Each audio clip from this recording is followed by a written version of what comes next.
Hey guys, little fun here. Eclectic car collection at the Sarasota Classic Car Museum. Let me know which one you like best. I'd like to hear that, or if there's anything that's controversial you'd like to weigh in on. I'd really like to hear your thoughts. It's very peaceful and quiet here at the Sarasota Classic Car Museum. I'm here early in the morning before there's very many other people having a chance to have a look. Sarasota is a great town, great place, great destination. Most people think of the beach, but there is this unknown or somewhat unknown car museum, but it has been here since 1953, and I encourage you to come and see these cars in person. They have some displays that rotate through, as is not uncommon in museums, but have a look. Giving you this quick run through in a matter of a few minutes.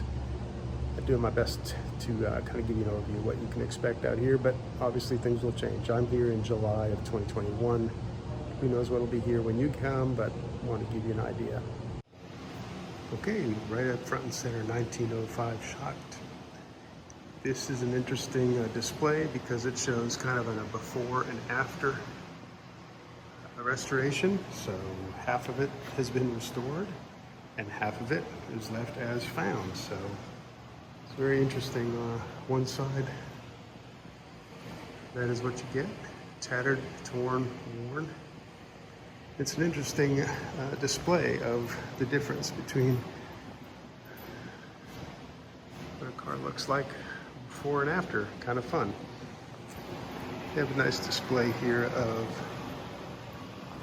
the vehicle in production back in the early 1900s. It actually kind of looks like a blacksmith shop more than anything. Assembling wheels and the horse being gone. They have a recreation of Abraham Lincoln's funeral hearse. Of course, the original one was burned down, but it looks like it's a pretty faithful recreation. Nicely done. Got a Ford Model T Roadster, 1908 PMC. Here's a 1905 Hack that looks like it carried about 8 people. 1905 Maxwell. This is a delivery wagon. Maxwell Briscoe. 1923 Jewett. It's a beautiful car.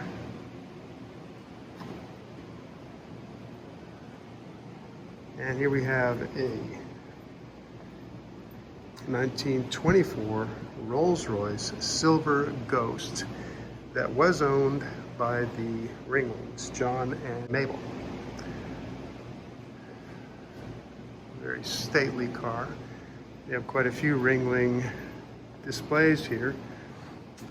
Here is Mabel Ringling's 1923 Pierce Arrow, Series 33. And this Rolls-Royce Silver Ghost from 1922, it's been on display at this museum since 1953 when the museum opened. So when this vehicle was about 30 years old, considered an old car, obviously back then, it's been here a long time, over 60 years, almost 70 years. 1954 MG Model TF that was owned by the lead singer of the group AC/DC, Brian Johnson. Wow, this thing looks fabulous. It's really, really pristine. All right, and I'm doing a whistle fast through here. So 44 Willys Jeep with a trailer, all rigged up. With a ton of accessories. 1937 Streamliner. Don't know how to pronounce this. Gougeon? Not sure. From Bay City, Michigan. One of the many experimental aerodynamics type vehicles. This is monstrous on the inside and sits very low. So really literally shaped like an airplane wing. Got a 59 Citroen 2 chevaux or 2 CV. Apparently was made from 48 to 1990. This is a 59 model. Here we have a 1934 DelaHaye Type 134. Very impressive condition, at least from standing next to it. Here we have a slightly modified Cadillac. There's no placard to go with it. Early 50s Cadillac convertible. I'm not 100% sure of the age. Some of the original emblems and so on are missing. It's been slightly modified. It looks really great though. 1928 Austin Brooklands Racer. Man, this thing is small. It is even smaller in person than it might look like on camera. Here's a car a lot of people recognize, a 1968 Shelby Mustang. There's no placard for this one, but I'm pretty confident I'm right about that. It is the GT500KR. It has the 428 Cobra jet engine. Looking pretty nice, pretty great. And here we have an actual Cobra, AC Cobra, Shelby. This is a big block, 427, number CSX3057, and in beautiful red with white stripes. That is quite a car, quite a car. Alfa Romeo 1991, Zagato. I'm not sure I've ever seen one of these on the street. It's very compact. There you have it. We have an Audi Quattro Coupe. Here I'm not sure of the vintage. 1985 apparently. Now here's a Thunderbolt from 1964. Has the Ford big block in it. There are only 100 of these made. So this is a rare car made for racing. NHRA Superstock title came in the pocket for Ford with this vehicle. It's quite a car. It was an experimental car in many ways, had dual Holley 4-barrel carburetors, a lot of horsepower. The high beam headlights were taken out and air scoops took their place. That is a serious car. More modern is a 2008. Here we have a 2008 Cobra Jet Mustang. Again, this is number only 27 of only 50 built. So this car is becoming more and more collectible as the years click on. There were not many of these made in the first place. And it's pretty imposing looking in person. 2009 Dodge Viper. Went from a concept car in '89 to an actual car that was popular and so it continues to be popular.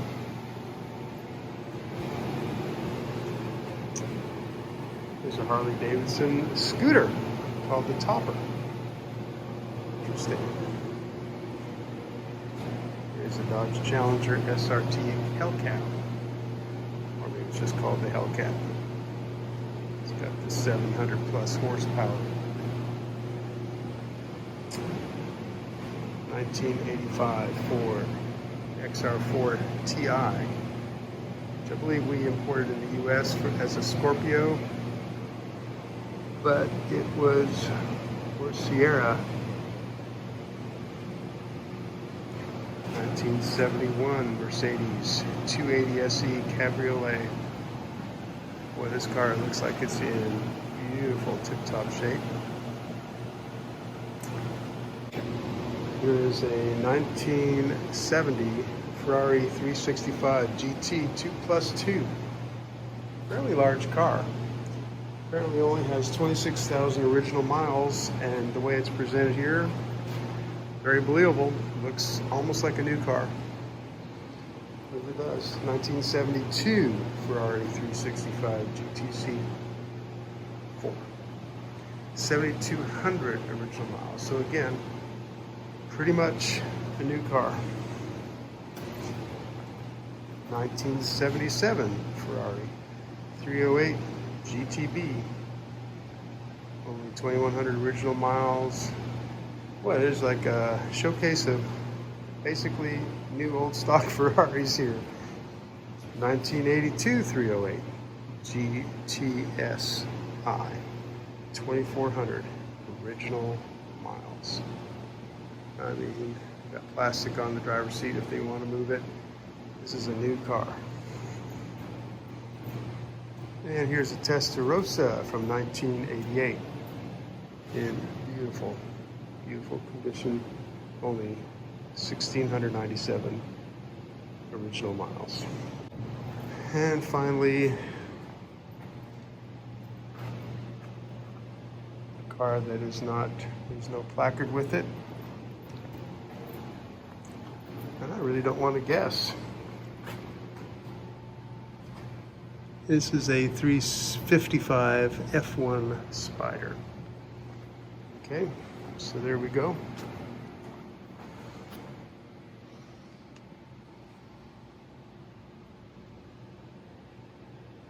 Here's a 1997 Boxster.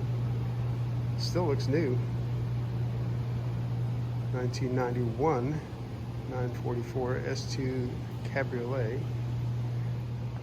1985 944 Coupe. These cars are all in just beautiful, pristine condition. 1982 Porsche 928. 1982 924.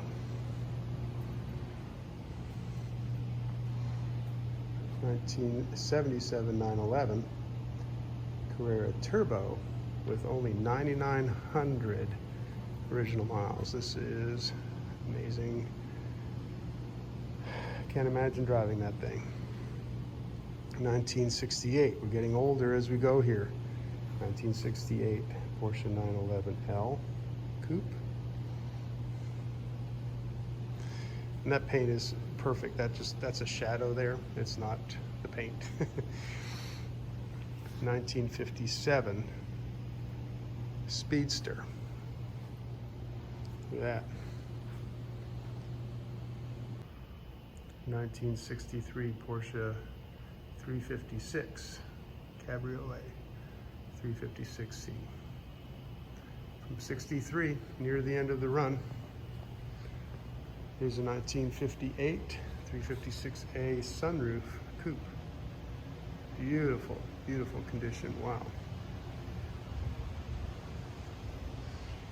Here we have a 1951 356 Pre-A split window cabriolet. Now this, there were only 1,100 of these produced, or 1,103 technically. This was the first production Porsche automobile. So in 1951, all the models boasted leading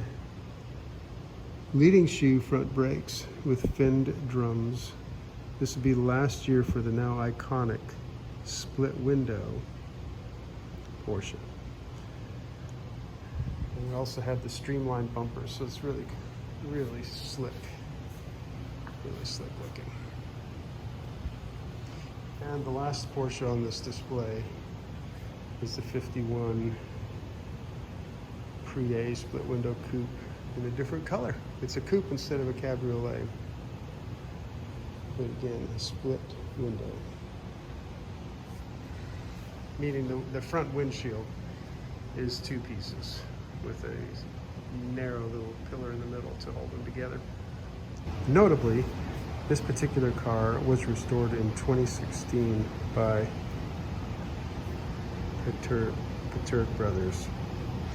It was shown in 2016 at the Art in Motion event and won Excellence in Class and Best in Class 2017 at the Boca Raton Concours. Continuing on with the displays here, there's a 1972 ISO Revolta Veredo. This is an Italian vehicle, only one was made. So, interestingly, has a Ford 351. And I wonder if this is kind of in the vein. It reminds me a little bit of some of the other vehicles in the early 70s, a little bit of Countach, some other design styles. Has a 351 engine in the back that reminds me a little bit of the Pantera. I wish I could open up the back and see it. Not much visibility up the back. But there you go. It's named after a boat builder.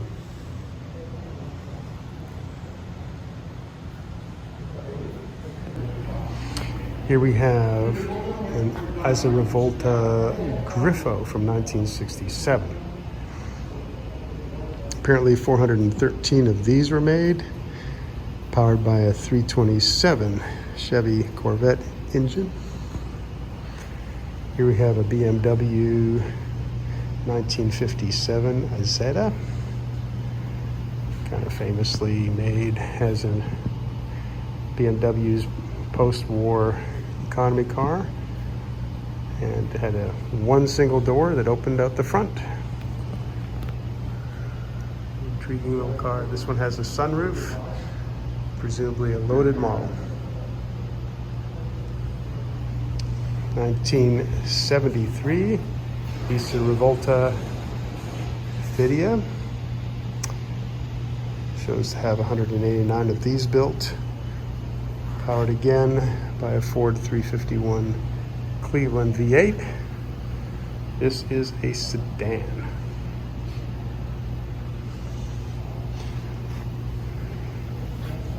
Here is the 1973 ISO Revolta Willys Sport. We made 20 of these, 73 and 74. Again, powered by a Ford 351 Cleveland. Interesting car. And the last of the ISO Revoltas is this 1970 GT. Apparently 800 were made altogether between 63 and 1970.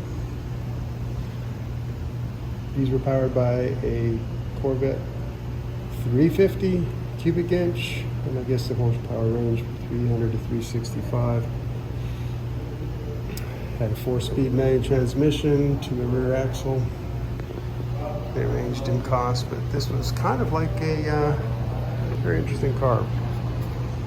There you go, a quick trip through the Sarasota Classic Car Museum. I'm going to try to put a video together, some of the cars not really on a formal display that you might be interested in. And please let me know which ones were your favorites. Thanks for watching.